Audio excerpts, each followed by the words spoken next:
রাস্তার আন্দোলন, গণ আন্দোলন ক্রমশ কিন্তু রাজনীতির পট পরিবর্তনের আন্দোলনে রূপান্তরিত হচ্ছে। সারাদিন ধরে নাগরিকরা কিন্তু একের পর এক মিছিল করেছে।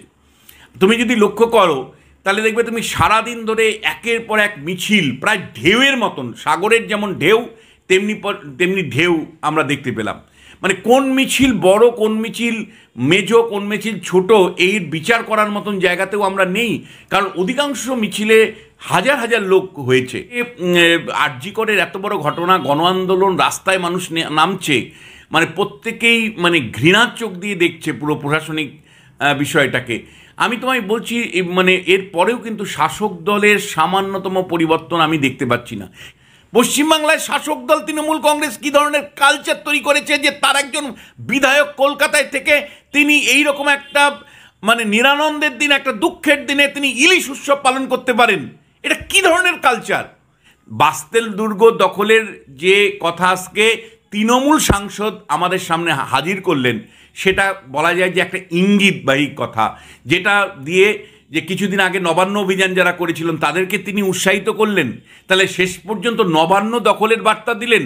এই প্রশ্নটা কিন্তু আরজি করের ঘটনাটা আমাদের সকলের জন্য বেদনাদায়ক ঘটনা, কিন্তু মানে আরজি করের ঘটনাতে আমরা সকলেই রাস্তায় কার্যত মিডিয়া ফোকাস করছে, কিন্তু মানে গত কয়েকদিন একটার পর একটা যদি নারী নির্যাতনের ঘটনা দেখো, ধর্ষণের ঘটনা দেখো, মৃত্যুর ঘটনা দেখো, আদিবাসী মহিলার ধর্ষণের ঘটনা দেখো, সেটা কিন্তু মানে মাত্রা ছাড়া। মানে আজকে এগুলো আমরা নোটিশ করছি, এগুলো মিডিয়াতে আসছে কারণ যেহেতু আরজি করের নির্ভয়ার ঘটনাটা ঘটেছে, সকলের নজর এখন এই মহিলা নির্যাতনের উপরে আছে, কিন্তু সারা বছর ধরে হয়। মানে আমি তোমায় বলছি যে মানে গত 24 ঘন্টার মধ্যে ধরো একাধিক ঘটনা এসছে। মধ্যমগ্রামের নারী নির্যাতনের ঘটনা এসছে, ইলামবাজারে নারী নির্যাতনের ঘটনা এসছে, হাওড়াতে নারী নির্যাতনের ঘটনা আসছে, নদিয়াতে নারী নির্যাতনের ঘটনা এসছে। আমি বলছি এখন আমরা যেহেতু মিডিয়া সজাগ, আমরা রাস্তায় আছি, তাই নারী নির্যাতনের ঘটনাগুলোকে রেকর্ড করা হচ্ছে, এগুলো নিয়ে দুই একটা কথা বলা হচ্ছে।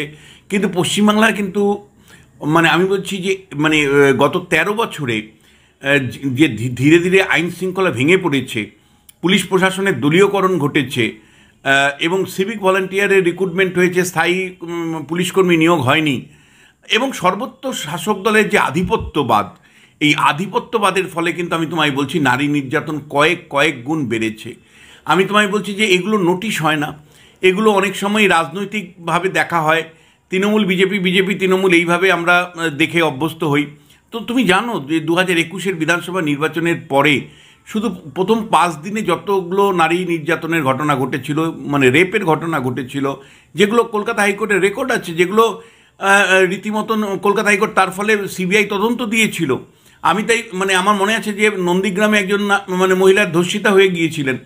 ফলে এই যে এইগুলোকে আমরা সবসময় পলিটিক্যাল জায়গা থেকে দেখেছি যে মহিলা রাজনৈতিক করতেন, বিজেপি করতেন, মহিলা অমুক সিপিএম করতেন, এইভাবে শাসক দলও চালিয়েছে।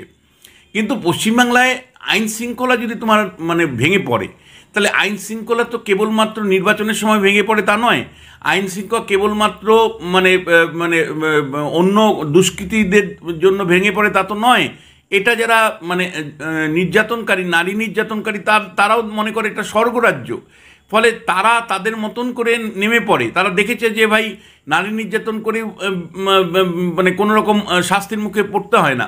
ফলে নারী নির্যাতনটা আমি বলছি প্রাতিষ্ঠানিক রূপ নিয়েছে। যেমন করে মানে হিংসা পশ্চিমবাংলায় প্রাতিষ্ঠানিক রূপ। ধরো ভারতবর্ষের মধ্যে সবচেয়ে বেশি হিংসা, রাজনৈতিক হিংসা হয়, হিংসার রাজনীতি আমরা এখানে দেখি। তা তোমার যদি হিংসা যদি সবচেয়ে বেশি হয়, তাহলে সেই হিংসার শিকার তো নারীরাও হবে। ফলে আমি সেই কারণেই বলছি যে নারী নির্যাতনের জায়গাগুলো আজকে যেটা নোটিশ করছো তোমরা, আমাকে প্রশ্ন করলে তুমি যে একের পর এক ঘটনা উঠে আসছে, আরজি করের ঘটনার পরেও এত দুঃসাহস যে নারী নির্যাতন ঘটছে, একের পর এক ঘটনা উঠে আসছে। কোথাও আদিবাসীদের নির্যাতন হচ্ছে, তো কোথাও নার্সের উপরে নির্যাতন হচ্ছে, তো কোথাও শিশু, মহিলা মানে একেবারে শিশু, তার উপরে নির্যাতন হচ্ছে। ফলে এটা আজকে আমরা নজরে আনছি, কিন্তু এটা সারা পশ্চিমবাংলা জুড়ে বছরকে বছর হয়ে চলেছে। আমি বলছি ভারতবর্ষেও নিশ্চয়ই হয়েছে, কিন্তু আমাদের পশ্চিমবাংলাতে এতটা ছিল না যেটা এখন মানে গত কয়েক বছর ধরে হয়েছে। কারণ আইন শৃঙ্খলা ভেঙে পড়লে, পুলিশ প্রশাসনের দলীয়করণ হলে নারী নির্যাতন যে বাড়বে এটাই স্বাভাবিক। একই সাথে তোমায় বলতে চাই যে শাসক দলের মানে দৃষ্টিভঙ্গির মধ্যে কিন্তু পরিবর্তন হয়নি। মানে এই যে আরজি করের এত বড় ঘটনা, গণ আন্দোলন, রাস্তায় মানুষ নামছে, মানে প্রত্যেকেই মানে ঘৃণার চোখ দিয়ে দেখছে পুরো প্রশাসনিক বিষয়টাকে। আমি তোমায় বলছি মানে এর পরেও কিন্তু শাসক দলের সামান্যতম পরিবর্তন আমি দেখতে পাচ্ছি না। কেন? গত 24 ঘন্টার মধ্যে দুটো মানে খবর সংবাদ মাধ্যমে উঠে এসছে। একটা হলো যে ক্যানিংয়ের পশ্চিমের যিনি বিধায়ক পরেশ রায় মনে হয়, না কি নাম, পরেশ চন্দ্র দাস মনে হয়, পরেশ রাম দাস, আচ্ছা, এই ভদ্রলোক যেভাবে হুমকি দিয়েছেন, মানে প্রতিবাদীরা কেন রাস্তায় নামছে সেটা নিয়ে তিনি শুধু মানে প্রশ্ন করছেন তা নয়, তিনি রীতিমতো হুমকি দিচ্ছেন বুথ লেভেলে নজর রাখতে হবে, বুথ লেভেলে নজর রাখতে হবে, যাতে না বেরোতে পারে তার ব্যবস্থা করতে হবে। শাসক তো একই জায়গায় আছে। এইটাই তো আমি মানুষকে বারবার বলবার চেষ্টা করি, এই যে আধিপত্যবাদ তৃণমূলের, এটা উদয়ন গুহ দিনহাটায় করছেন। দিনহাটা বা কোচবিহারে একাধিক প্রতিবাদীদের বিরুদ্ধে আক্রমণের অভিযোগ তুমি জানো সংবাদ মাধ্যমে উঠেছে। এটাই তো বাঁকুড়াতে অরূপ চক্রবর্তী যিনি সাংসদ তিনি এই ধরনের হুমকি দিয়েছেন। এই যে হুমকি এবং বিরোধী মানে আমার বাইরে যেই কথা বলবে তাকে দমিয়ে দিব, এটা কেবলমাত্র আরজি করের প্রতিবাদীদের জন্য করছে তা নয়। এটাই তো আমি বারবার বলি, এটা কালচারে পরিণত করেছে শাসক দল। এটা যেমন নির্বাচনের সময় শাসক দল করে, পুরো বিরোধী শূন্য করে দিয়ে আমার কোনো বিরোধী থাকবে না, মিটিং মিছিল বিরোধীরা করলেই তার বিরুদ্ধে ঝাঁপিয়ে পড়ো, তাকে মিথ্যে মামলা দিয়ে ফাঁসিয়ে দাও। বিরোধীদেরকে পরিসর যেমন সংকীর্ণ করে তুলে, বিরোধীদের যেমন মিটিং মিছিল করবার এখতিয়ার থাকে না, স্বাধীনতা থাকে না, এই ভাবনার থেকে, এই কালচার থেকেই কিন্তু আজকে যারা কেবলমাত্র ডিমান্ড ফর জাস্টিস মানে ন্যায় বিচারের জন্য রাস্তায় নামছেন, তাদের বিরুদ্ধেও শাসক দল নজরদারি চালাচ্ছে।